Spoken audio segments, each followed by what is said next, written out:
حتى تطلع بيننا. الله وبركاته. அதை பார்த்தாலே எல்லாருமே ஒரு கோபமா இருக்கிற மாதிரி தெரியுது. 4 மணில இருந்து உட்கார வச்சு பேசுறாங்க இன்னும் பேசிட்டே இருக்காங்களே, எங்களுக்கு எப்போ பட்டம் கொடுத்து வீட்டுக்கு போக சொல்லுவாங்க அப்படிங்கிற கோபம் அந்த பதில் சொல்லாம இருக்கிறதுல தெரியுது. ஆனாலும் இது மாதிரியான சபைகள்ல உட்கார வச்சுதான் உலமாக்கள் பேசிய இந்த பேச்சுக்கள் உங்களுடைய உள்ளத்துல பதிய வைக்க வேண்டிய ஒரு சூழல் இன்னைக்கு சமூகத்தில் இருக்குது. வேற எங்க பேசினாலும் கேட்கறது இல்லை. ஜும்மாவுக்கு கூட இமாம் அந்த மெம்பர்ல ஏறுற காலம் வந்த காலம்லாம் போய் இப்போ மெம்பர்ல இருந்து எப்போ இறங்குவாரோ அப்போ போய் ஜாயின் பண்றது மாதிரியான ஒரு சூழல். திருமண வீடுகள்ல அவர் ஓதுற குத்துபாவை கேட்கறதுக்கு மாப்பிள்ளை கூட தயார் இல்லை. இது மாதிரியான ஒரு சூழல்ல இப்படியான மதரசாவினுடைய நிகழ்ச்சிகள்ல தான் பேச வேண்டியிருக்கு. ஏன்னா ராடயூத்தில் ஒரு பெரிய பரக்கத்து என்னன்னு சொன்னா, இருக்கிற அத்துணை ஆலிம்களும் இல்லை வேற சிறப்பாக அப்துல் காரஸ் வேற வந்திருக்காங்க. அத்துணை ஆலிம்களும் சிறப்புரையாளர்கள் மிக அற்புதமாக உரை நிகழ்த்தக்கூடிய வல்லமையை அல்லாஹ் கொடுத்திருக்கிறார். நான் பேட்டையில டிஜே மஸ்ஜித ஓதிட்டு இருக்கிற காலகட்டத்தில் இந்த பள்ளிக்கு ஜும்மாவுக்கு வருவேன். அப்ப அந்த ஜும்மாவிற்கான நபர்கள் கூட தேராதாங்க. அப்படியான ஒரு காலம் இருந்துச்சு. சங்கர் நகர்ல இறங்கி பஸ் கூட இல்லாம அப்படியே நடந்துதான் ஈபி வரைக்கும் வந்து அப்படி ஜும்மா தொழுவ வச்சுட்டு போன காலகட்டம். இப்ப என்னன்னா ஒரு கோட்டாவுக்கான ஆலிம்கள் தேர்ற அளவுக்கு இங்க பள்ளிவாசல்கள் பெருகி போச்சு. அல்ஹம்துலில்லாஹ். இந்த லாங்குவேஜ் ஆலிம்களுக்கு தெரியும், ஆலிம். ஏன்னா அது ஒரு பெரிய பறக்கத்து, மகிழ்ச்சி, சந்தோஷம். அது இல்லாம நான் ஏற்கனவே வாசாஜாரனுடைய அங்க நடக்கிற மதரசாவினுடைய ஒரு நிகழ்ச்சிக்கு வந்திருக்கிறேன். இப்ப இந்த டெவலப்டு ஏரியாவிலையும் கூட அல்ஹம்துலில்லாஹ் ஒரு சிறப்பான மதரசா நடந்து இங்க ஏறத்தாழ 12 முஅல்லமாக்கள் முபல்லிகாக்கள் சனது பெறக்கூடிய அளவிற்கு ஒரு மதரசாவும் அல்லாஹ் தந்திருக்கிறான்னா அல்லாஹ் உங்களை தேர்ந்தெடுத்திருக்கிறான்னு அர்த்தம். அப்படிதான் சொல்லணும். நம்ம எல்லாரும் நிறைய அல்ஹம்துலில்லாஹ் சொல்லிட்டே இருக்கணும். ஏன்னா இப்படி ஒரு தீனியத்தான ஒரு மாஹவுல அல்லாஹ் நமக்கு ஏற்படுத்தி தந்திருக்கிறான்ல, அல்லாஹ் தேர்ந்தெடுத்திருக்கிறான். அல்ஹம்துலில்லாஹ். அதனால அல்லாஹ் தேர்ந்தெடுத்ததை தக்க வச்சுக்கிறதுக்கு என்னென்ன செய்யணுமோ அதை செய்யணும். பொதுவாக உலகத்துல மிக வளமையான பகுதி எது அப்படின்னு சொன்னா, உலகத்துல 5 கண்டங்கள் இருக்குது. இந்த 5 கண்டங்கள்ல மிக செழிப்பான வளமையான கனிம வளங்கள் நிறைந்திருக்கிற பகுதி எதுன்னா ஆப்பிரிக்கா. ஆப்பிரிக்கால தான் கோல்டு இன்னைக்கும் நிறைய வெட்டி எடுக்கிறாங்க. ஆப்பிரிக்கால தான் ஜெம்ஸ் நிறைய இருக்குது. ஆப்பிரிக்காவில இருந்து தான் உலகத்திலேயே மிகப்பெரிய நதியான நைல் நதி இருக்குல்ல, அதனுடைய உருவாக்கம்ங்கிறது ஆப்பிரிக்காவில தான்.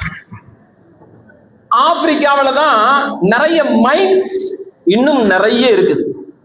சங்கர் நகர்ல இந்த பாறைகளை வெட்டி எடுத்து இங்க ஒரு சிமெண்ட் தொழிற்சாலை இருக்கிறதுனாலதான் இந்த பகுதி இவ்வளவு டெவலப் ஆயிருக்கு. இங்க இருக்கக்கூடிய பாறை என்கிற ஒரு கனிமத்தை வச்சு இந்த பகுதி இவ்வளவு டெவலப் ஆக முடியும்னு சொன்னா, நான் சொன்ன இத்தனை மைன்ஸ் இருக்கக்கூடிய ஆப்பிரிக்கா எவ்வளவோ டெவலப் ஆகிருக்கணும். ஆனா உலகத்திலேயே மிக வறுமையான பகுதி எதுன்னு நீங்க இப்ப கூகுள்ல சர்ச் பண்ணி பாத்தீங்கன்னா ஆப்பிரிக்கா தான். ஏன் அப்படின்னா அங்க இருக்கக்கூடிய கனிம வளங்களின் மகத்துவத்தை குறித்த எந்த அறிவும் அந்த மக்களுக்கு கிடையாது. உலகத்திலேயே மிக வலிமையானவர்கள் யாருன்னு சொன்னா ஆப்பிரிக்கன்ஸ் தான். அது இங்க இருந்து ஜமாத்து போகக்கூடிய நம்முடைய சகோதரர்கள் சொல்லுவார்கள், நோன்பு காலத்துல ரமலானுடைய காலத்துல ஃபஜ்ர் தொழுது விட்டு ஃபுட்பால் விளையாட ஆரம்பிப்பாங்க. ஃபஜ்ர் தொழுதுட்டு நம்ம அசரு தொழுதுட்டு கொஞ்ச நேரம் கிரிக்கெட் விளையாடுறதுக்கு சோர்ந்துருவோம். இது ஃபஜ்ர் தொழுதுட்டு ரமலானுடைய காலத்துல இமாமு முஅத்தின் அங்க எல்லாருமே சேர்ந்து விளையாடக்கூடிய ஒரு சூழல் தான். நுகர் வரைக்கும் விளையாடுவாங்களாம், டயர்டாகவே மாட்டாங்க. அப்ப அல்லாஹ் எவ்வளவு பெரிய வலிமையை அவங்களுக்கு கொடுத்திருக்கிறான். ஆனா பாருங்க, வரலாற்று நெடுகிலும் பிலால் ரலியல்லாஹு தஆலா அன்ஹு அவர்களுடைய காலம் தொட்டு இப்ப வரைக்கும் ஆப்பிரிக்கன்ஸ் யாருன்னா அவர்கள் அடிமைகள். ஏன்? உலகத்தில் வளமான பகுதி, செழிப்பான பகுதி, தொழில்கள் மெருகூட்டுவதற்குண்டான எல்லா வாய்ப்பும் வசதியும் அந்த மக்களுக்கு இருக்கிறது. உடல் வலிமையை பொறுத்தால் அவர்களுக்கு நிகராக யாரும் நிற்க முடியாது. ஆனாலும் உலகத்தில் மிக பலகீனமானவர்கள், பசியால் செத்துக் கொண்டிருப்பவர்கள் உலகத்துல எங்க இருக்கிறாங்கன்னா ஆப்பிரிக்காவில தான். எல்லாத்தையும் அனுபவிக்க தெரியாத ஒரு மக்கள். அதே மாதிரிதான் நம்ம முஸ்லிம்கள். அல்லாஹ் குர்ஆன்ல சொல்லுவான், பிஸ்மில்லாஹிர் ரஹ்மானிர் ரஹீம், இன்னா அரலனல் அமானத அலஸ் ஸமாவாதி வல் அர்தி வல் ஜிபாலி ஃபஅபைன அன் யஹ்மிலஹா வ அஷ்ஃபக்ன மின்ஹா வ ஹமலஹல் இன்சான் இன்னஹு கான ஸலூமன் ஜஹூலா. இன்னா அரலனல் அமானா, நாம் ஒரு அமானிதத்தை சுமத்தாட்டினோம்.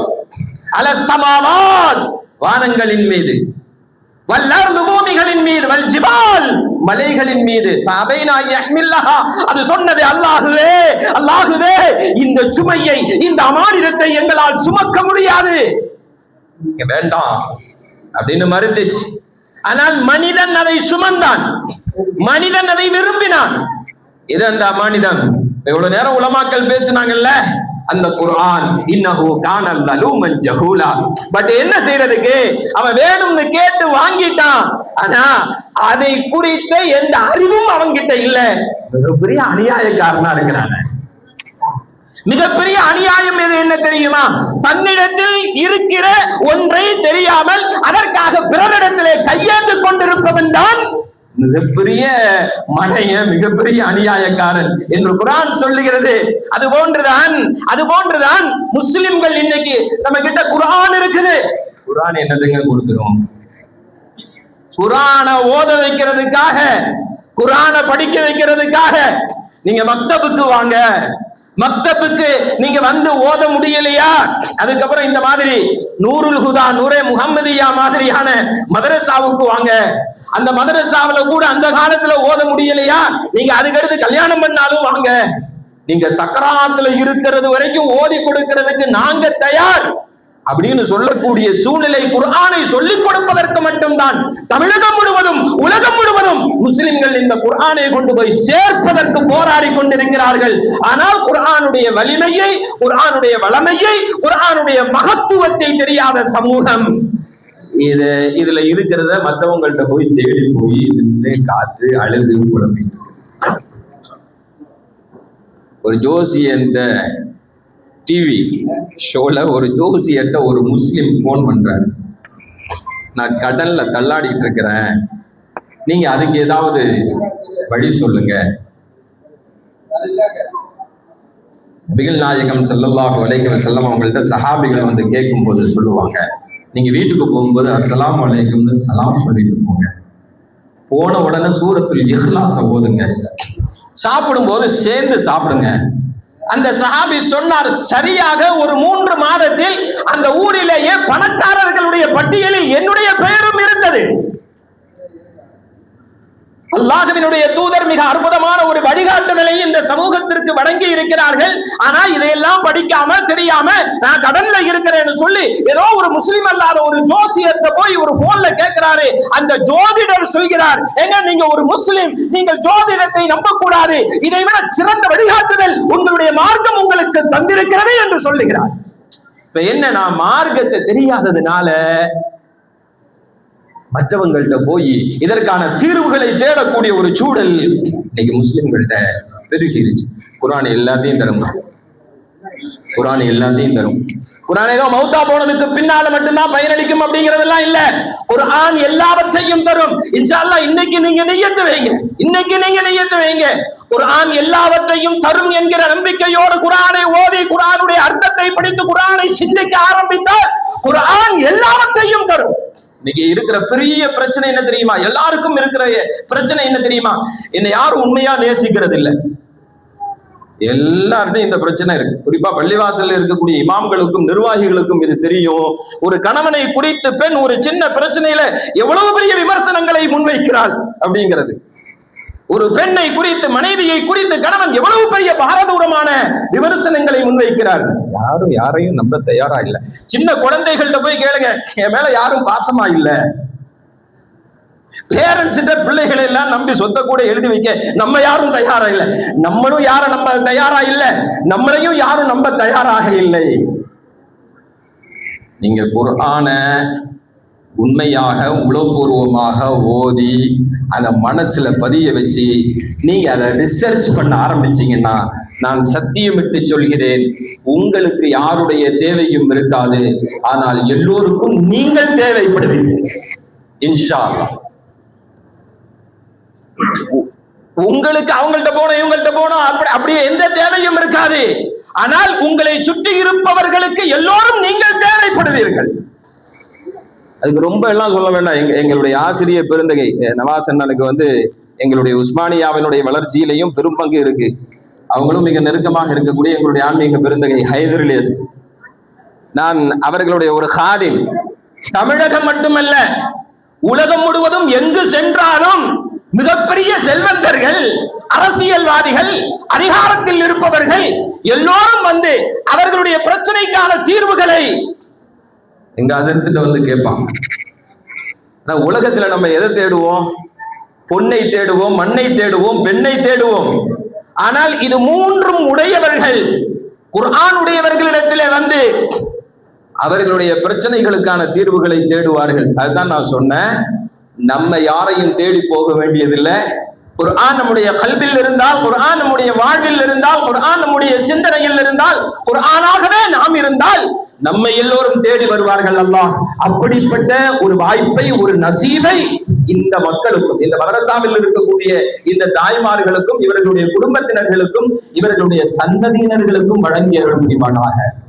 உங்களுக்கு இந்த மஹல்லாவுக்கு கிடைச்சிருக்கிற ஒரு நல்ல பாக்கியம் தலைவர் ஜெயிலானி அண்ணன் ஒரு மிகச்சிறந்த சேவையாளராகவே இருக்கிறார்.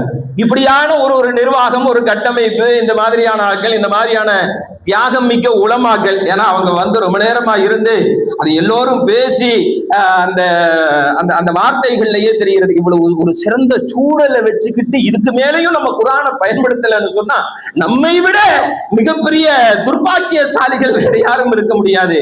அதனால சொல்றேன், இன்ஷா அல்லாஹ் குர்ஆன் எல்லாத்தையும் தரும். என்னால நிறைய பேச முடியும். நீங்க நிறைய உங்க கெப்பாசிட்டியை தாண்டி நிறைய உங்களுக்கான செய்திகள் இங்கே வழங்கப்பட்டுருச்சு. அதனால நான் நிறைய எல்லாம் பேசல.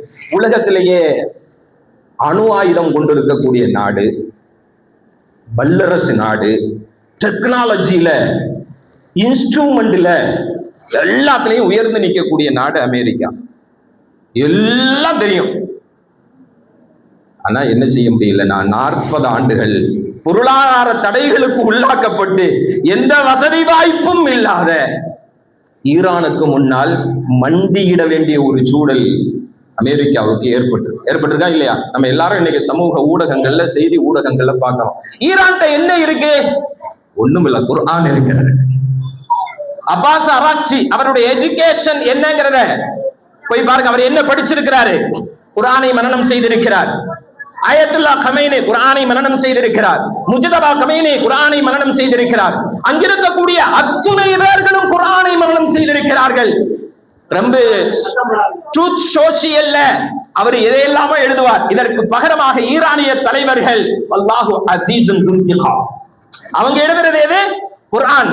இவர்களுடைய எல்லா ட்வீட்டுகளுக்கும் பதில் குர்ஆனாக வழங்கி கொண்டிருந்தார்கள். அதனால ஈரானியர்களை உலகின் வல்லமையானவர்கள் என்பதை அல்லாஹ் நிரூபித்திருக்கிறான். ஏனென்றால் அவங்கள்ட்ட என்ன இருக்கு? குர்ஆன் இருக்கு. அதனாலதான் நான் சொல்லுவேன், குர்ஆன் எல்லாத்தையும் கொடுக்கும். நம்ம என்ன குர்ஆனை தவிர எல்லாத்தையும் கொடுக்கிறோம். குர்ஆனை தவிர எல்லாத்தையும் கொடுக்கிறோம். எப்படியாவது வாழ்ந்துடணும் என் பிள்ளை, எப்படியாவது ஜெயிச்சிடணும் என் பிள்ளை. ஆனா அவன் ஜெயிக்கிறதுக்கும் அவன் வாழ்றதுக்குமான குர்ஆனை கொடுக்காம நீங்கள் எதை கொடுத்தாலும் அவனால் வெற்றி பெறவும் முடியாது, அவனால் ஜெயிக்கவும் முடியாது. நம்ம கண்களுக்கு முன்னாலேயே அவன் வீழ்ந்து போவான். நம்ம பெரிய அநியாயம்லாம் செய்யறோம். அல்லாஹ் இதை கொடுத்திருக்கிறான், அதை விட்டுட்டு இன்னொன்னு கொடுப்பியானே?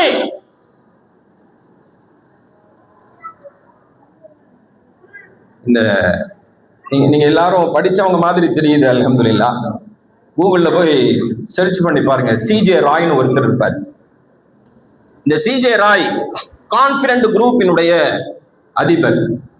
13 வயசுல ஒரு ரோல்ஸ் ராய்ஸ் கார் அது பக்கத்துல போய் சாஞ்சி நிக்கிறாரு. போடா நீ எல்லாம் அந்த காரை தொடுறதுக்கே வாய்ப்பு இல்லாதவன் வசதி இல்லாதவன் விரட்டுறான். வெறி அவருக்கு வெறி. 26 வயசுல ரோல்ஸ் ராய்ஸ் சொந்தமா வாங்குறாரு. 13 வயசுல விரட்டப்பட்ட அந்த நபர் 26 வயசுல அந்த காரை சொந்தமாக்குறாரு. இதான அச்சீவ்மெண்ட். இப்படிதான் நம்ம பிள்ளைகள் சொல்லுவோம், இந்த அச்சீவ் பண்ணணும்டா, இந்த கோலை அச்சீவ் பண்ணணும், போ முன்னேறு, ஜெயிச்சு காட்டு, இப்படியே சொல்லுவோம். அவர் 26 வயசுல எல்லாம் அடைஞ்சிட்டாரு. கிட்டத்தட்ட சமீபத்துல போன வருஷம், இது நான் சும்மா சொல்லிட்டு போகல, நீங்க இந்த செய்தியை விலாவாரியா கூகுள்ல போய் பார்க்க முடியும். கான்பிடன்ட் குரூப் சிஜே ராய் கூட உங்களுக்கு மறந்து போயிடும். கான்பிடன்ட் குரூப்னு நீங்க டைப் பண்ணீங்கனாலே இந்த செய்தி எல்லாம் வந்துடும்.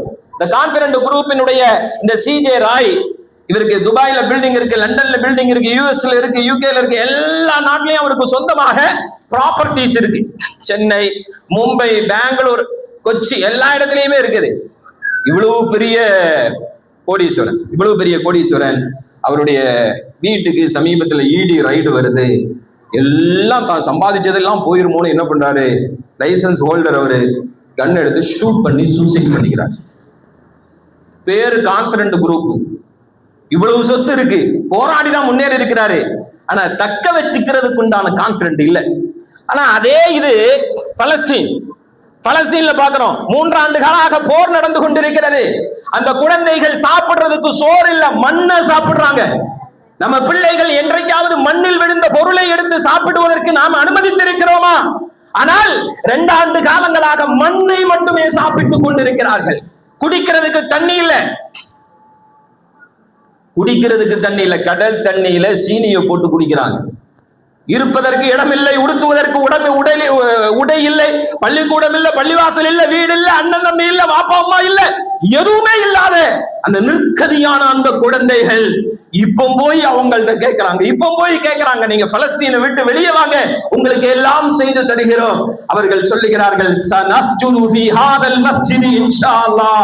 எங்களுக்கு இந்த மண்ணில் நாங்கள் இந்த மஸ்ஜிதில் சுஜூது செய்ய வேண்டும், அதற்காகத்தான் இந்த மண்ணில் வாழ்கிறோம். ஒருவேளை எங்க குருதிகள் இந்த மண்ணில் வீழ்ந்ததற்கு பின்னால் தான் அந்த மஸ்ஜித் மீட்கப்படும் என்று சொன்னால் அந்த ஷஹாதத்தை எதிர்நோக்கி காத்துக் கொண்டிருக்கிறோம் என்று அந்த குழந்தைகள் சொல்கிறார்கள். 2 ஆண்டுகளாக மண்ணை சாப்பிட்டுக் கொண்டிருக்கக்கூடிய குழந்தைகள். இங்க சிஜே ராய் மிகப்பெரிய மல்டி மில்லேனியர் ஒரு ரைடுக்கு முன்னால் சூசைட் பண்ணி செத்து போறாரு. ஆனால் 3 ஆண்டுகளாக போராடி கொண்டிருக்கக்கூடிய அந்த மக்கள் இன்னும் உலகத்தினுடைய மிகப்பெரிய சூழ்ச்சிக்காரனான யூதர்களுக்கு முன்னால் போராடி ஜெயித்து கொண்டிருக்கிறார்கள். ஏன் அப்படின்னு சொன்னா, பலஸ்தீன் வார் முடிஞ்ச 780வது நாள், போர் நடந்து 780வது நாள். இந்த 780வது நாளை கொண்டாடுறாங்க. நம்ம எல்லாம் எதை கொண்டாடுவோம்? பர்த்டேவை கொண்டாடுவோம், இல்ல ஒரு புதுமனை புகு விழாவை கொண்டாடுவோம், திருமணத்தை கொண்டாடுவோம். இதெல்லாம் கொண்டாட்டத்திற்குரிய நிகழ்ச்சி. சண்டை போட்டுக்கிட்டு இருக்கிற அந்த நாட்கள்ல நாங்க 280வது நாள் சண்டை போடுறோம்னு யாராவது கொண்டாடுவாங்களா? ஆனால் 780வது நாளை பலஸ்தீன மக்கள் கொண்டாடுகிறார்கள். எப்படி தெரியுமா? 780 பெண்கள் ஹாஃபிலாக்களாக சனது பெறுகிறார்கள். எப்படி? 780 பெண்கள். உங்களுக்கு பாரத ஸ்கூல் இருக்குது, இங்க இவ்வளவு ஆலிம்கள் இருக்கிறாங்க. அந்த நோட்டீஸ்ல நிறைய ஆலிமாக்களுடைய பெயர்களை பார்க்கிறேன். இப்படி அற்புதமான ஒரு நிர்வாகம் இருக்குது, இப்படி ஒரு மஹல்லா இருக்குது, கட்டமைப்பு இருக்குது. ஆனால் குர்ஆனை மனனம் செய்வதற்குரிய சூழல் எல்லாம் இருந்தும் மனசு நமக்கு தயாராக இல்லை. ஆனால் வலிமை இழந்து போகிறோம். நிறைய டைவர்ஸ் நடக்குது, இஸ்லாத்தை விட்டு முர்த்தத்தாயிட்டு போறாங்க, போதைக்கு அடிமையாகி கொண்டிருக்கிறார்கள். ஒரு வளமையான வாழ்க்கை இல்லை, எல்லாம் இருக்குது. ஆனா வாழ தெரியாம போராடி கொண்டிருக்கிறோம். அப்படிங்கிற ஒரு சூழல் ஏன் வருகிறது தெரியுமா? எல்லாத்தையும் அல்லாஹ் கொடுத்திருக்கிறான். ஆனால் குர்ஆனை இதயத்தில் சுமப்பதற்குரிய ஒரு சூழ்நிலையை நாம் ஏற்படுத்திக் கொள்ளவில்லை. அவர்களுக்கு எல்லாவற்றையும் அல்லாஹ் எடுத்து விட்டான். ஆனால் அவர்கள் குர்ஆனை சுமந்திருக்கிற காரணத்தினால் இன்னும் அவர்கள் போராடி கொண்டே வாழ்கிறார்கள். நாம் இங்கே வாழ்வதற்கே போராடி கொண்டிருக்கிறோம். அவர்கள் போராட்டங்களுக்கு மத்தியிலே மிகச் சிறப்பாக வாழுகிறார்கள், பெருநாளை கொண்டாடுகிறார்கள். இன்னும் நூற்றுக்கணக்கான திருமணங்களை சபைகளிலே மகிழ்ச்சியாக நடத்தி கொண்டிருக்கிறார்கள். ஹாஃபில்கள், ஹாஃபிலாக்கள், அந்த சனது பெரும் விழாக்கள் மிக பிரமாண்டமாக நடத்தப்பட்டு கொண்டாட்டமாக மகிழ்ச்சியாக அங்கே நடந்து கொண்டிருக்கிறது. அவர்கள் போர்களுக்கு மத்தியிலே வாழ்க்கையை கொண்டாடி கொண்டிருக்கிறார்கள். நாம நிம்மதியான ஒரு சூழலுக்கு மத்தியிலே வாழ்வதற்கு போராடி கொண்டிருக்கிறோம். இன்ஷா அல்லாஹ் குர்ஆன் இதை மாற்றும். ஒரு நியத்து வைக்கலாமா? இன்ஷா அல்லாஹ் குர்ஆனிய வழியில் வாழ்ந்தால் நாம வாழும். நம்ம வாழ தெரியாம முழிச்சுக்கிட்டு இருக்கிறோம், முட்டாள்தனமான வழிகளை தேடிக்கொண்டிருக்கிறோம். இந்த சூழ்நிலையில எல்லாம் மாறி ஒரு அழகான வாழ்க்கையை இன்ஷா அல்லாஹ் குர்ஆன் நமக்கு தரும். அப்படி ஒரு கான்பிடென்ட்டோட இன்ஷா அல்லாஹ் குர்ஆனை துறங்க, குர்ஆனை ஓதுங்க, குர்ஆனை படிங்க. நீங்க பாத்தீங்கன்னா இந்த சபையில சொல்றது பொருத்தமா இருக்குமா என்னன்னு எனக்கு தெரியல. உலமாக்களுடைய சேலரி இந்த பகுதியில எவ்வளவு இருக்குன்னு தெரியாது, இங்கெல்லாம் கொஞ்சம் கண்ணியமா இருக்கும்னு நினைக்கிறேன். ஒரு 8,000 to 16,000 அவ்வளவுதான் தமிழகத்துல உலமாக்களுக்கான சேலரி. ஆனா உலமாக்கள் அல்ஹம்துலில்லாஹ் இந்த திருமங்கலத்துல ஒரு மஜ்லிஸ் உலமா கூட்டம் அடிக்கடி நடக்கும். அங்க நான் போவேன். அங்க இருக்கிற அத்தனை ஆலிம்களும் ஹஜ் செய்திருக்கிறார்கள். அங்க இருக்கிற எல்லா ஆலிம்களும் ஹஜ் செய்து, எப்படி இது சாத்தியம்? கோடீஸ்வரர்களுக்கெல்லாம் கிடைக்காத அந்த பாக்கியம் எப்படி ஆலிம்களுக்கு கிடைச்சது? மிகச்சிறப்பான வாழ்க்கை. எப்பவுமே ஒயிட் அண்ட் ஒயிட் தான் அல்ஹம்துலில்லாஹ். அவர்களுடைய பிள்ளைகளும் படிக்கிறார்கள், அவர்களும் மகிழ்ச்சியாக வாழ்கிறார்கள், அவர்களும் எல்லாம் சாதிக்கத்தான் செய்கிறார்கள். எப்படிங்க முடியும்? உங்க டிரைவருடைய சேலரியை கூட கம்பேர் பண்ண முடியாது. நீங்க ஒரு ஸ்டாஃபை வச்சிருந்தீங்கன்னா அந்த ஸ்டாஃபினுடைய சேலரியை கூட கம்பேர் பண்ண முடியாது. எப்படி வாழ்கிறோம்? நானும் ஒரு ஆலிம் தான். குர்ஆனை தவிர வேற எதுவும் என்னிடத்தில் இல்லை. ஆனால் நீங்கள் எந்த நாட்டிற்கெல்லாம் போயிருக்கிறீர்களோ, போறேன்னு சொல்லி இருக்கிறீங்களோ, அந்த நாட்டுக்கெல்லாம் குர்ஆன் என்னை கொண்டு போயிருக்கிறது. நீங்கள் எந்த வாகனத்தை எல்லாம் ஓட்டி இருக்கிறீர்களோ, வைத்திருக்கிறீர்களோ, அந்த வாகனத்தை எல்லாம் வைக்கக்கூடிய பாக்கியத்தை அல்லாஹ் குர்ஆனின் மூலம் எனக்கு தந்திருக்கிறார். இதுதாங்க குர்ஆன். சும்மா அங்க கிடைச்சிருக்கு அப்படிலாம் சொல்லல. குர்ஆன் தான் என்னை உயர்த்தி இருக்கிறது. இன்ஷா அல்லாஹ் குர்ஆன் உங்களையும் உயர்த்தும். உங்களுக்கு ஒரு நிம்மதியான சந்தோஷமான வாழ்க்கையை தரும். உங்களுக்கும் வருஷம் உம்ராவுக்கு போகக்கூடிய பாக்கியம் அல்லாஹ் தருவான். உம்ராவுக்கே போக முடியல ஆலிம்சா, துஆ செய்யுங்க ஆலிம்சான்னு சொல்லுவாங்க. அல்லாஹ் எங்களுக்கு மாசம் உம்ராவுக்கு போகக்கூடிய வாய்ப்பை கொடுத்திருக்கிறான். ஹஜ்ஜுக்கு நியத்து வச்சிருக்கிற ஆலிம்சா, ஹஜ் கமிட்டியில அப்ளிகேஷன் போட்டிருக்கிற ஆலிம்சா, இமாம் ஃப்ரீயா வாங்க உங்களை கூட்டிட்டு போறோம்னு சொல்லி வருஷம் எங்களிடத்திலே வந்து கேட்கிறார்கள். இதை நான் பெருமையா எல்லாம் சொல்லல, என்ன இருக்கிறது? நாங்க என்ன மல்டி மில்லியனியரா? நாங்க என்ன ஏதாவது பெரிய கார்பரேட் நிறுவனத்தை நடத்துறோமா? ஒண்ணுமே கிடையாது. குர்ஆன் இருக்கிறது. குர்ஆன் இருக்கிற காரணத்தினால் அல்லாஹ் அதனால ஆலிம்களுக்கு மட்டும்தான் தருவான் இல்ல. அல்ஹம்துலில்லாஹ் குர்ஆன் உங்களிடத்தில் இருந்தால் உங்களுக்கு இதைவிட மிகச்சிறப்பாக தருவான். ஏன்னா நாங்க குர்ஆனை தேர்ந்தெடுக்க வேண்டும் என்று எங்களுடைய பெற்றவர்கள் எங்களை தேர்ந்தெடுத்தார்கள். நீங்க குர்ஆனை தேர்ந்தெடுக்கணும்னு இப்ப நீங்க நினைச்சீங்கன்னா நீங்க தேர்ந்தெடுத்துக்கிறீங்க. எங்களுடைய பெற்றவர்கள் தேர்ந்தெடுத்ததுக்கே இவ்வளவுனா, நீங்கள் சுயமாக குர்ஆனை தேர்ந்தெடுத்தால் எங்களை விட உச்சம் தொட முடியும், உயரத்திற்கு வர முடியும், ஒரு நிம்மதியான சந்தோஷமான வாழ்க்கையை வாழ முடியும். இன்ஷா அல்லாஹ் உலகத்துல குர்ஆன் தான் எல்லாத்தையும் கொடுத்துச்சு. உமர் ரலியல்லாஹு தஆலா அன்ஹு பைத்துல் முகத்தஸ சாவி வாங்குறதுக்கு, திரவுகோல் வாங்குறதுக்கு போறாங்க. அப்ப அபூ உபைதா ரலியல்லாஹு தஆலா அவங்களுடைய அந்த கேப்டன்ஷிப்ல தான் வந்து பைத்துல் முகத்தஸ் மீட்கப்படுது. உமர் ரலியல்லாஹு தஆலா ஒட்டகத்துல வந்து இறங்கி ஒரு தடாகத்துல இறங்கி கை கால் முகத்தை எல்லாம் கழுகிட்டு வரும்போது அபூ உபைதா சொன்னாங்க, ஹலீஃபா இன்றைக்கு இஸ்லாம் உலகத்தினுடைய பெரும்பகுதியை ஆட்சி செய்து கொண்டிருக்கிறது. எனவே ஒட்டுமொத்த உலக முஸ்லிம்களின் கலீஃபாவான உங்களை வரவேற்பதற்கு எல்லா கிறிஸ்தவ தலைவர்களும் யூத தலைவர்களும் காத்து கொண்டிருக்கிறார்கள். கொஞ்சம் உங்க ட்ரெஸ்ஸை கொஞ்சம் சேஞ்ச் பண்ணிக்கலாமே. எப்படி? உங்க ட்ரெஸ்ஸை கொஞ்சம் சேஞ்ச் பண்ணிக்கலாமே. நம்ம எல்லாம் வச்சிருக்கோம், பள்ளிவாசல் போறதுக்குன்னு ஒரு ட்ரெஸ் வச்சிருப்போம், அப்படிதானே? பள்ளிவாசலுக்கு போறதுக்குன்னு ஒரு ட்ரெஸ் கோட், திருமண வீடுகளுக்கு போறதுக்குன்னு ஒரு ட்ரெஸ் கோட், இன்டர்வியூ போறதுக்குன்னு ஒரு ட்ரெஸ் கோட், நம்ம பார்க்கிற வேலையை பொறுத்து சந்திக்க போற ஆளை பொறுத்து ஒரு ட்ரெஸ் கோடு வச்சிருக்கிறோம்.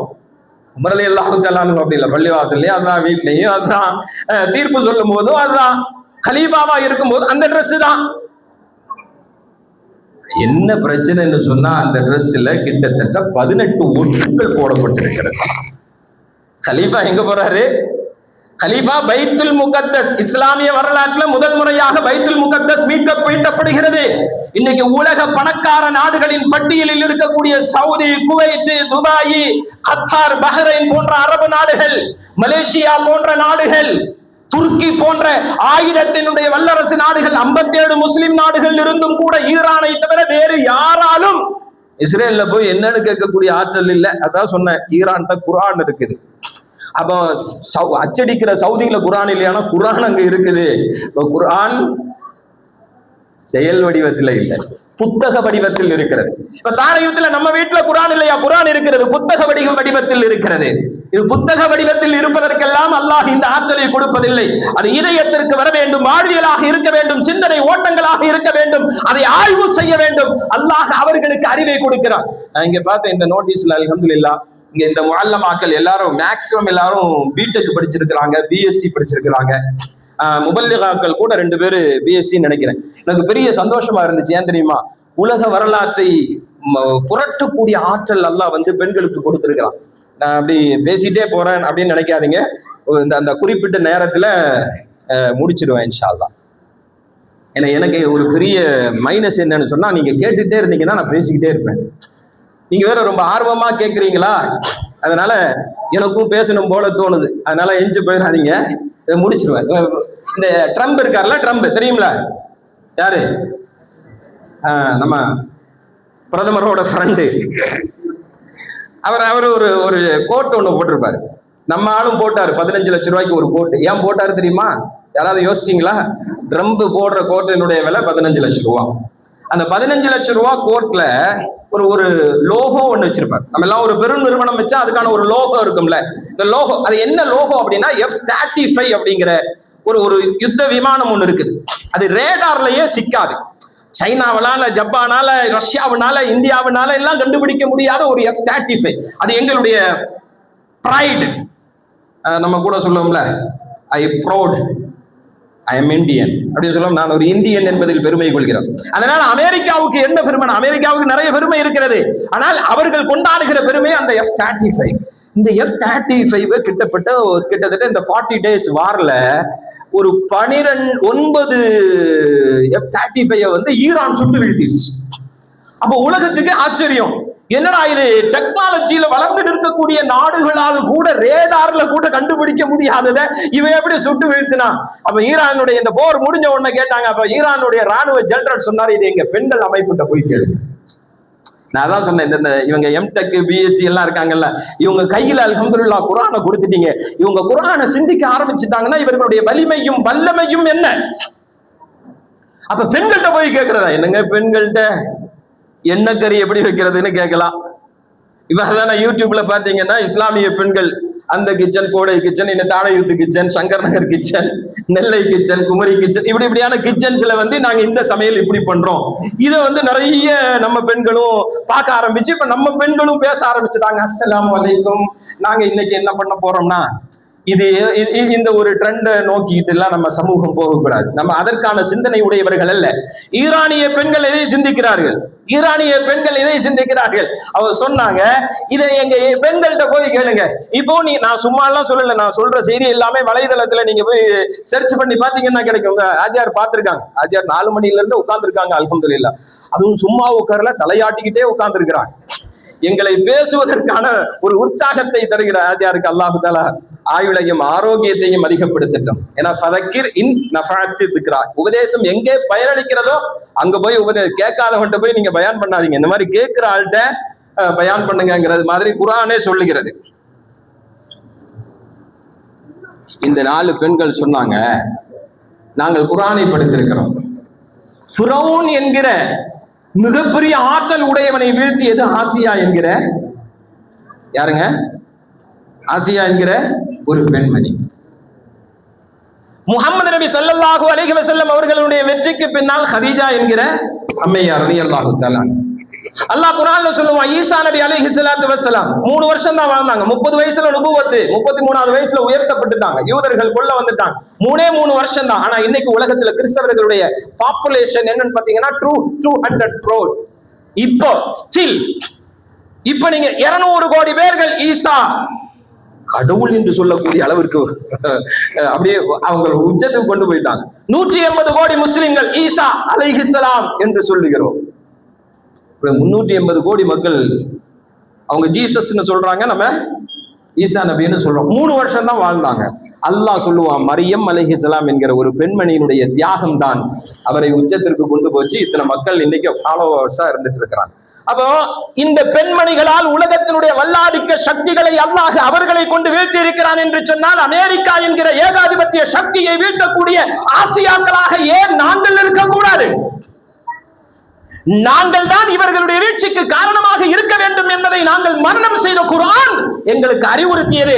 அதனால நாங்க கேட்டோம், எங்களுக்கு ஒரு F-35 ஒரு பிளான கொடுங்க.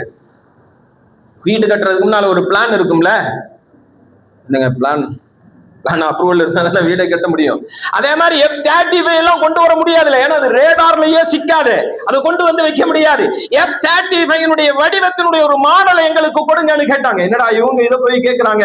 ஆனாலும் இஸ்லாமிய பெண்கள் கேட்டதுனால கொடுத்தாங்க. அவங்க அப்படியே அக்கு வேற ஆணி வேறா அதை ரிசர்ச் பண்ணாங்க. எப்படியும் ஒரு மைனஸ்ன்னு ஒண்ணு இருக்கும்ல, இருக்குமா இருக்காதா? இந்த மைனஸே இல்லாத பிளஸ் மாதிரி பாக்குறீங்க எல்லாரும்.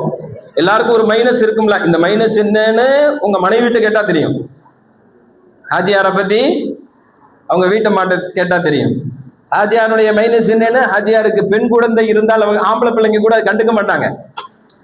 இந்த ஹாஜியாரும் குறிப்பா சொல்லல, எல்லா ஹாஜியாருக்கும் தான். நம்முடைய தந்தையினுடைய மைனஸ் என்னங்கிறது யாருக்கு தெரியும்? பெண் பிள்ளைகளுக்கு தெரியும், தாய்க்கு தெரியும், மனைவிக்கு தெரியும். பெண் குழந்தை அந்த வீக்னஸை கரெக்டா அந்த பாயிண்ட பிடிச்சு அவங்க காரியம் சாதிச்சிருவாங்க. இது இயல்பு.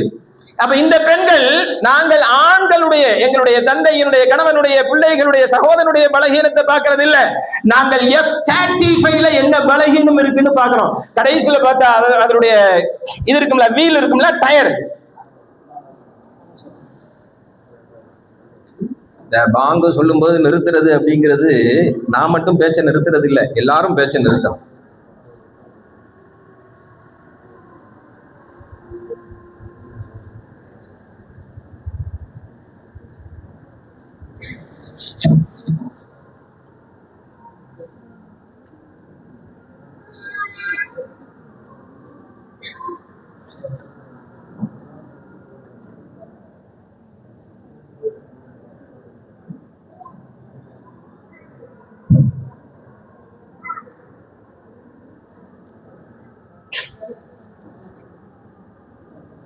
أشهد أن محمد رسول الله.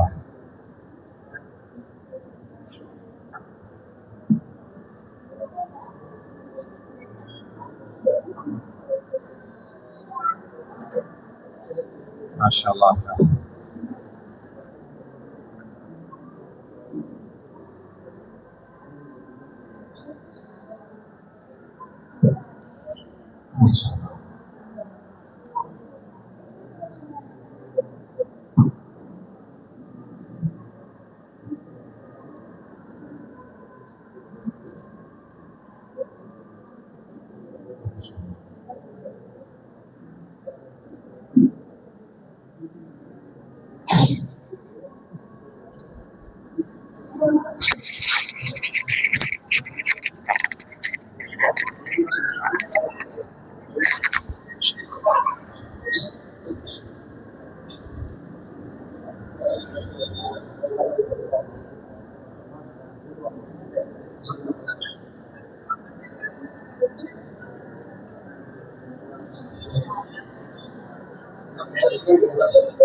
لا إله إلا الله محمد رسول الله. اللهم ربنا إن دعوتك عليه الصلاة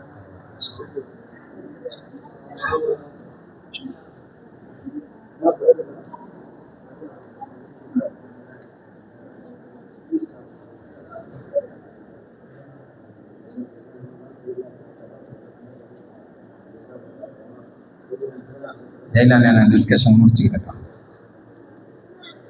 இந்த பாங்கு சொல்றாப்லையா அந்த பையன், அல்ஹம்துலில்லாஹ் ரொம்ப அற்புதமான ஒரு அசர்ல பாங்கு கேட்டேன், மகரிப்ல பாங்கு கேட்டேன். அல்ஹம்துலில்லாஹ் அல்லாஹ் இந்த மாதிரியான நிறைய பிள்ளைங்களுக்கு நிறைய ஆற்றலை கொடுத்துருக்கிறான். இதெல்லாம் நம்ம வெளியே கொண்டு வரணும்.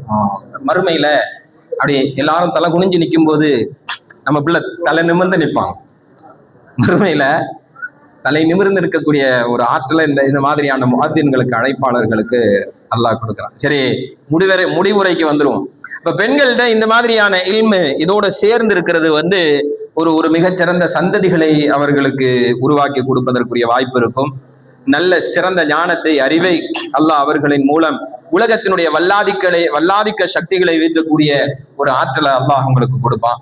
இந்த குர்ஆன் இதையெல்லாம் உலகத்துல தரும். நிம்மதியான வாழ்க்கையை தரும், சந்தோஷமான வாழ்க்கையை தரும், அமைதியான வாழ்க்கையை தரும். விதிகளை அல்லாஹ், விதின்னு ஒண்ணு இருக்கும்ல, அதை ஏற்றுக்கொள்ளக்கூடிய மனோபக்குவத்தை தரும். வாழ்க்கைங்கிறது அதுதான். நீங்க எல்லாத்தையும் வச்சுட்டு வாழணும்னா அது வாழ முடியாது. மௌத்தா போறது வரைக்கும் வாழ்றதுக்காக போராடிக்கிட்டு தான் இருப்போமே தவிர நம்ம வாழவே முடியாது. எப்ப வாழணும்னா இந்த தருணத்தில் வாழ். இப்படிதானே சொல்லுவாங்க எல்லா இந்த மோட்டிவேஷனல் ஸ்பீக்கர், இந்த மாதிரி சாமியார்கள், இவங்க எல்லாம் என்ன சொல்லுவாங்க, இந்த தருணத்தில் வாழ். இப்ப இந்த தருணத்தில் வாழினா இப்ப நம்ம கிட்ட என்ன இருக்குதோ அதை வச்சுட்டு சந்தோஷமாக வாழ முடியும். நபிகள் நாயகம் ஸல்லல்லாஹு அலைஹி வஸல்லம் அவர்கள் 8 முழம் நீளமுள்ள 10 முழம் அகலமுள்ள ஒரு வீட்டுல மிக மகிழ்ச்சியாக சந்தோஷமாக வாழலையா? அப்ப அவங்கள்ட்ட என்ன இருந்துச்சு அப்படின்னு சொன்னா, மகிழ்ச்சியாக வாழ்வதற்குரிய அந்த மனோபக்குவத்தை அல்லாஹ் கொடுத்தான். குர்ஆன்ங்கிறது அதை தரும். ஏன்னா இன்னைக்கு வாழ்க்கையில எல்லாரும் தோற்று போறதுக்கு காரணம் என்னன்னா, கணவனுடைய சம்பாத்தியம் எங்களுக்கு பெத்தல, மகன் சம்பாதிச்சு தரல, மௌத்தா போறது வரைக்கும் அவன் தரல, இவன் தரல, அது கிடைக்கல, இது கிடைக்கலன்னு தான் சொல்லிக்கிட்டு இருக்கிறோமே தவிர இதெல்லாம் கிடைச்சிருக்கிறதோ அதை வச்சு வாழ்றதுக்கான ஒரு யோசனை நம்ம கிட்ட வரவே இல்லை. பாத்தீங்களா? ஆனா ரசூலுல்லாஹ்ட்ட நீங்க பாத்தீங்கன்னா எல்லாம் இருந்துச்சு. எல்லாத்தையும் இந்த மார்க்கம் தாழையுத்து வரைக்கும் சேரணுங்கிறதுக்காக எல்லாத்தையும் கொடுத்துட்டாங்க. ஆனா எதுவுமே இல்லை. ஆனா மகிழ்ச்சியான வாழுகிற ஒரு வாழ்க்கையை அல்லாஹ் வாழ்வதற்குரிய தௌஃபீக்கு அல்லாஹ் கொடுத்தா. அதனாலதான் சொல்றேன், குர்ஆன் உலகத்துல உச்சத்தை தொடுவதற்குரிய எல்லா வாய்ப்பையும் தரும். இந்த எம்எஸ்சி எம்டெக் இவங்க எல்லாம் இருக்காங்கல்ல, இவங்க குர்ஆனை இன்னும் நிறைய ஓதணும். வெறுமனை ஓதிட்டு போறது இல்ல, குர்ஆனை ரிசர்ச் பண்ணணும். குர்ஆன்ல ஒரு தலைப்பு எடுத்து PhD பண்ணணும். அப்படின்னா நீங்க இன்ஷா அல்லாஹ் உலகம் தாழையூத்துல இருக்கிற இவங்க எந்த வீட்டுல இருக்கிறாங்களோ அவர்களை தேடி வரும்.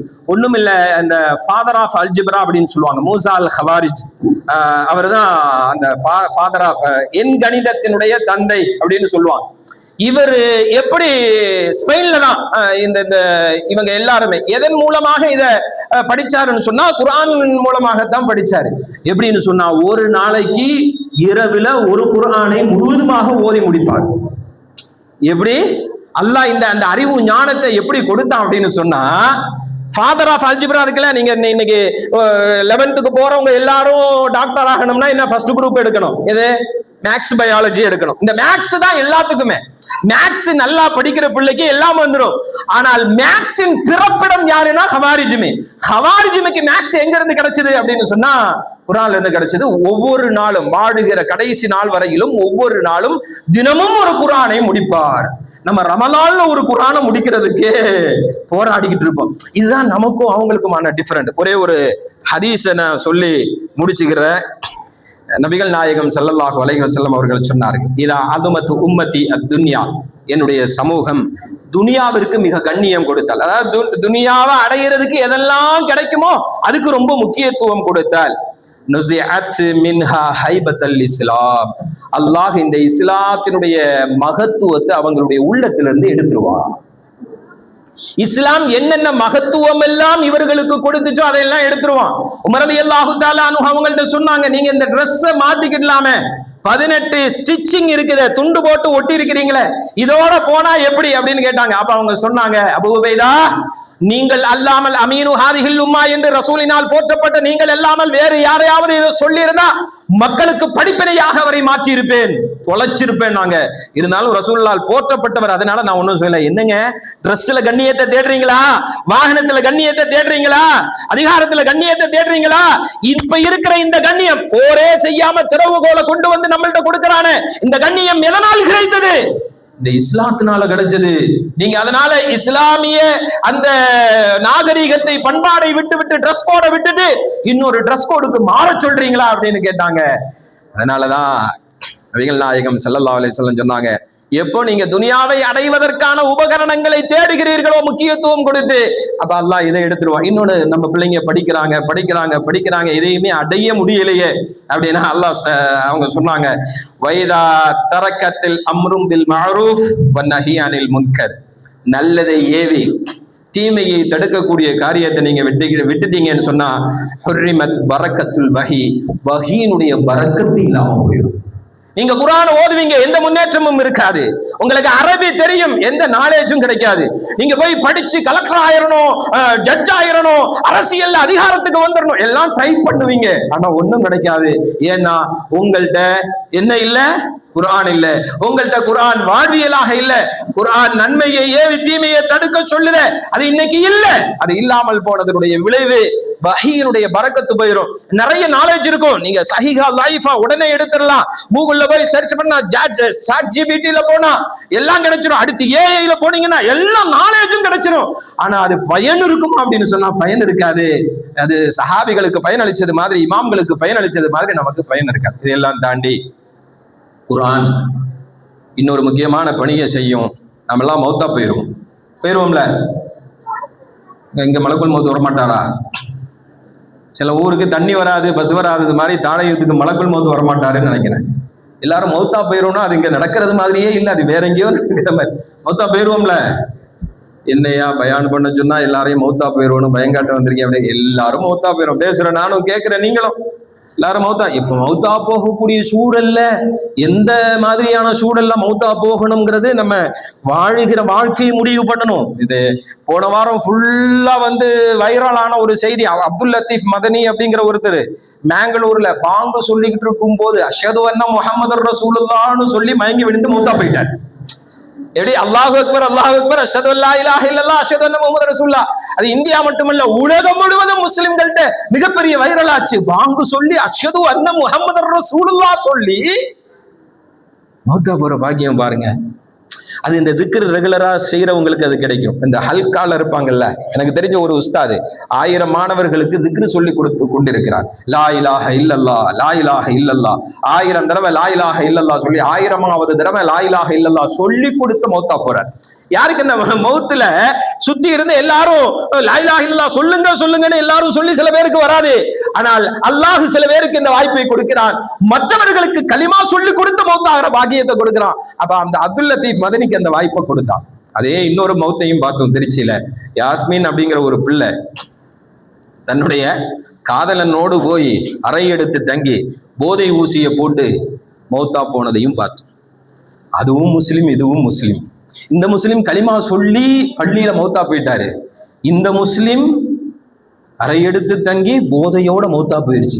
அல்லாஹ் நமக்கும் நம்முடைய பிள்ளைகளுக்கும் எது மாதிரியான மரண சூழ்நிலையை தர வேண்டும் என்பதை நாம் முடிவெடுக்க வேண்டும். எப்பொழுதும் களிமாவோடு, எப்பொழுதும் குர்ஆனோடு, எப்பொழுதும் நல்ல சிந்தனையோடு இருந்தால் அந்த நல்ல மரணம் கிடைக்கும். துனியாவினுடைய இதர ஆபாசங்களை தேடி தேடி தேடி அலைந்து போனால், ஒருவேளை அந்த சூழலில் மௌத்தா போனால் எப்படி மௌத்தா போவியோ அப்படித்தான் நீ எழுப்பப்படுவ அப்படின்னு நபிகள் நாயகம் ஸல்லல்லாஹு அலைஹி வஸல்லம் அவர்களே எச்சரித்திருக்கிறார்கள். அவன் மௌத்தா போயிரும். கபர்ல கொண்டு போய் வச்சுட்டு எல்லாரும் பிஸி ஆயிடுவாங்க. யாராவது கபர்ல போய் வச்சதுக்கு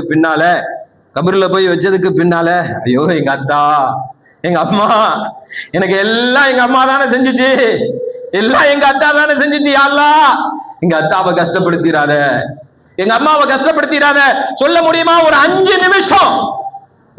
நிமிஷம் உங்களுக்காக உங்களுடைய கபருக்கு அருகாமையில் வந்து நின்று, நீங்க கட்டின வீட்டுல, நீங்க கொடுத்த எஜுகேஷன்ல, நீங்க சம்பாதிச்சு கொடுத்ததுல வாழ்ந்துகிட்டு இருக்கிறான். அவன் வாழணுங்கிறதுக்காக வேண்டி உங்க வாழ்க்கையே தொலைச்சு அவனை உருவாக்கணுங்கிறதுக்காக வேண்டி போராடி கொண்டிருக்கிற நீங்கள், உங்களுடைய கபர் நல்லா இருக்கணுங்கிறதுக்காக வேண்டி ஒரு 5 நிமிஷம் வீக்லி ஒன்ஸ், டெய்லி ஒன்ஸ் இல்ல, வீக்லி ஒன்ஸ், ஒரு வாரத்துக்கு ஒரு நாள் உங்க கபருக்கு அருகாமையில வந்து நின்னு, யா அல்லாஹ் நான் இன்னைக்கு இந்த வசதியான வீட்டுல இருக்கிறேன்னா எங்க அத்தா தான் காரணம், எங்க அம்மா தான் காரணம். எங்க அம்மாவினுடைய கபர்ல ஏசி இருக்காது, பெட் இருக்காது, காத்து வராது, குளிர் இருக்காது. அல்லாஹ்வே என்னுடைய தந்தையினுடைய கபரை சொர்க்கத்தினுடைய பூங்காவனமாக்கிருன்னு துஆ செய்யறதுக்கு உண்டான டைம் உங்க பிள்ளைங்கள்ட்ட இருக்கா?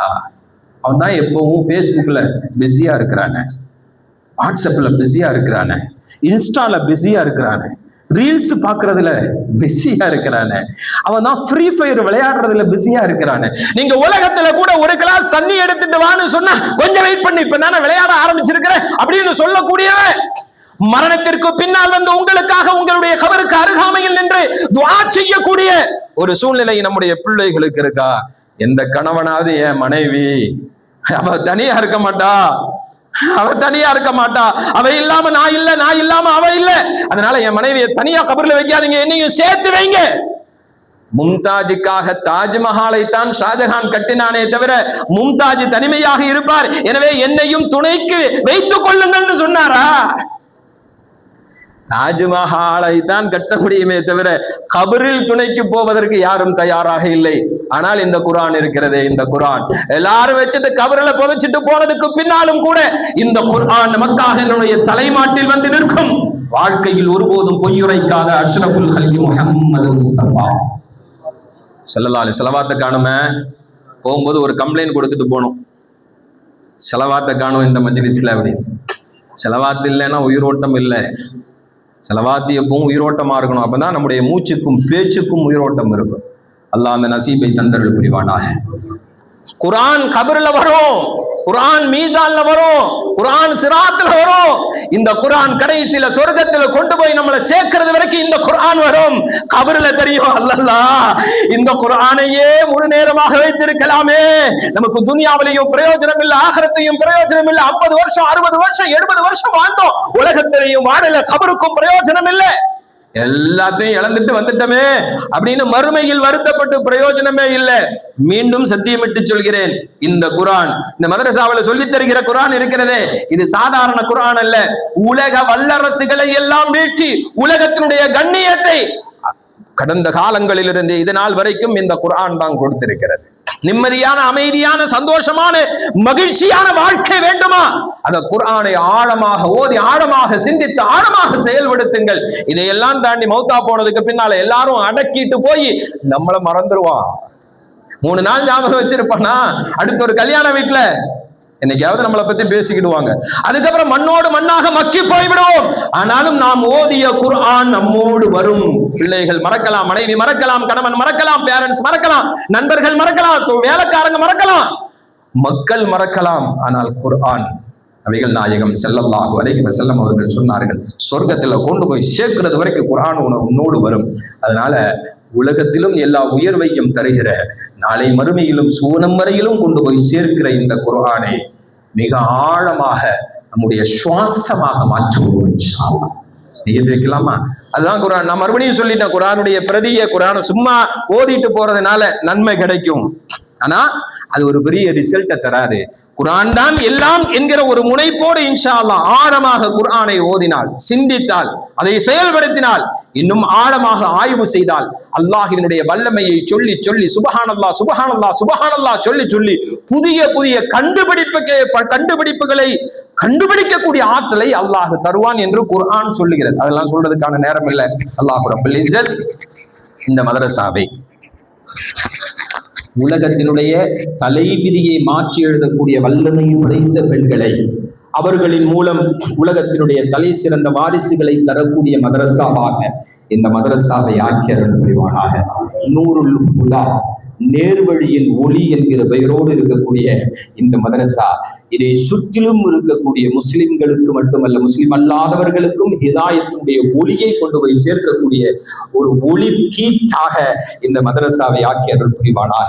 இந்த மதரசாவிற்கு யாரெல்லாம் துணை இருக்கிறார்களோ, உதவி செய்கிறார்களோ, ஓதி கொடுக்கிறார்களோ, வந்து படிக்கிறார்களோ, உதவியாக ஒத்தாசையாக இருக்கக்கூடிய அத்துணை பேர்களுக்கும் அல்லாஹ் ஹிதாயத்தை நிரந்தரமாக்கி நசீபாக்கி தந்தருள் புரிவானாக. இந்த உலகத்தில் அவர்களுக்கு இருக்கிற எல்லா சிரமங்களையும், நாளை மறுமையில் இருக்கிற சிரமங்களையும் அகற்றி அருள் புரிவானாக.